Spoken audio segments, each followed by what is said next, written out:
Hello, everyone. Welcome to Everyday English, the podcast where we help you speak English more confidently in real life. I am your host, Alice. And I'm Michael. It's great to be with you all today. It certainly is. So, Michael, what's on the agenda for today's episode? Today, we're diving into a topic that everyone can relate to, hobbies and free time. We'll be talking about what we like to do to relax and have fun. Exactly. It's a perfect topic for conversation because it's something you'll almost always talk about when you're getting to know someone. Right, a real icebreaker. A fantastic way to break the ice. And we'll be sharing lots of useful vocabulary and phrases you can use in your own daily conversations. That's the goal. So, shall we get started? Let's do it.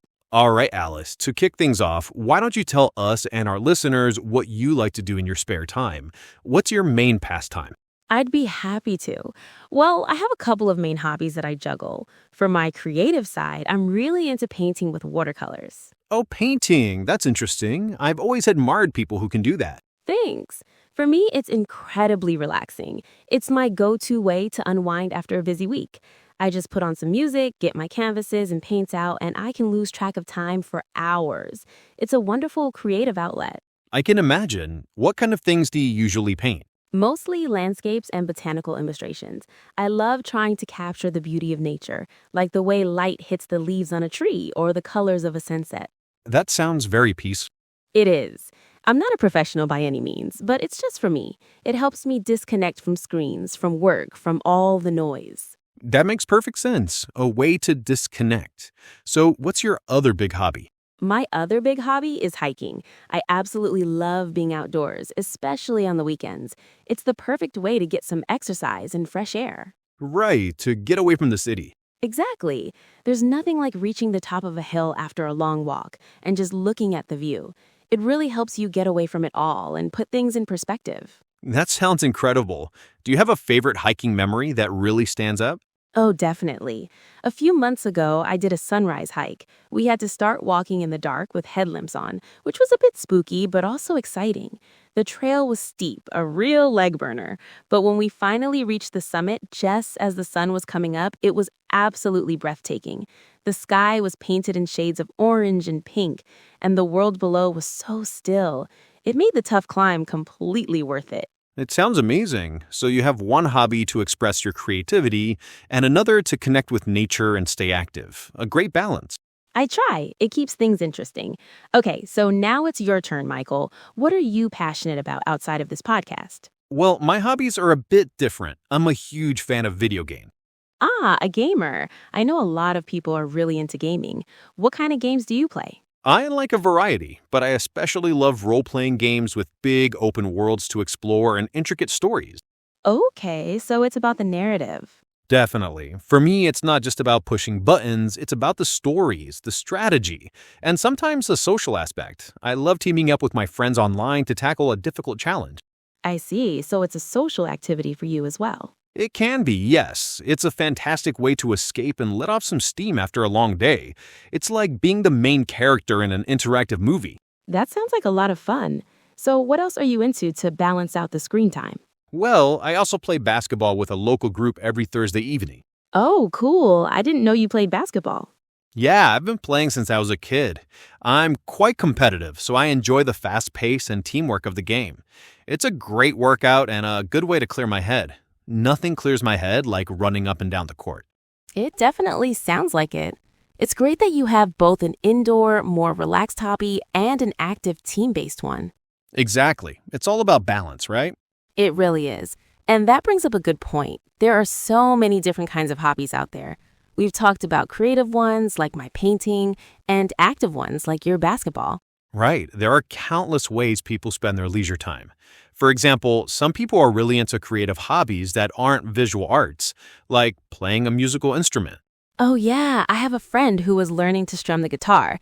She says it's challenging but very rewarding. Or writing. Some people love to jot down ideas for stories or poems. Exactly. And then there are the outdoor enthusiasts. We mention hiking, but there's also gardening for people with a green thumb. Right, or cycling. I see so many people hitting the trails on their bikes on weekends. and things like fishing, which seems very peaceful and meditative. Totally. On the other side of the coin, you have all the indoor hobbies. Besides gaming, I think a classic one is reading. So many people love to just get lost in a book. Of course. And cooking or baking, that's a very popular hobby. People love trying new recipes and whipping up a meal for friends and family. That's a hobby I can definitely appreciate in other people. We also can't forget about watching movies or series. I think the term binge watching is a very common part of modern vocabulary now. It certainly is. Then there are collecting hobbies. People collect everything from stamps and coins to vintage action figures. Some of those can be quite niche hobbies. For sure. The most important thing is finding something you genuinely enjoy, something that recharges you. It's not about being productive, it's about pleasure and well-being. I completely agree. A good hobby should reduce stress, not add to it. It can also be a great way to learn a new skill or meet new people with similar interests. So let's make this really practical for our listeners. If they're meeting someone new, perhaps at a party or a new job, how can they start a conversation about hobbies? Great question. There are a few simple and friendly ways to ask. You could say, "So, what do you do for fun?" Or, "What do you like to do in your free time?" Another common one is, do you have any hobbies? Or a more casual and modern way is, what are you into? Yes, "What are you into?" is very natural. And when you're answering, you can use phrases like, "I'm really into hiking," or "I'm a big fan of video games." Right. Or simply, in my spare time, I enjoy reading. Or I'm passionate about cooking. Exactly. And the key to a good conversation is showing interest and asking follow-up questions. That's the most important part. Don't just ask the question and move on. For sure. So if someone tells you they like photography, you could ask, "Oh, that's cool. How long have you been doing that?" Or what kind of things do you like to take pictures of? It shows you're actually listening and are curious to learn more. Another great one is, "What do you like most about it?" It invites them to share their passion. Simple phrases like, "That sounds interesting," or "Tell me more," can keep the conversation flowing smoothly. Well, this has been a great chat, Alice. We've covered a lot of ground, from painting and hiking to video games and basketball. We have, and hopefully we've given our listeners some great vocabulary. We talked about pastimes, creative outlets, how to unwind or let off steam. And phrases like having a green thumb for gardening or hitting the trails for cycling and hiking. The biggest takeaway for everyone listening is to be curious. Ask people about what they love to do and be ready to share your own passions. It's one of the best ways to practice your English and make new friends. Couldn't have said it better myself. That's all the time we have for today on Everyday English. We hope you enjoyed the episode. Join us next time when we'll be talking all about food and common phrases for ordering in a restaurant. Thanks for listening. Goodbye, everyone.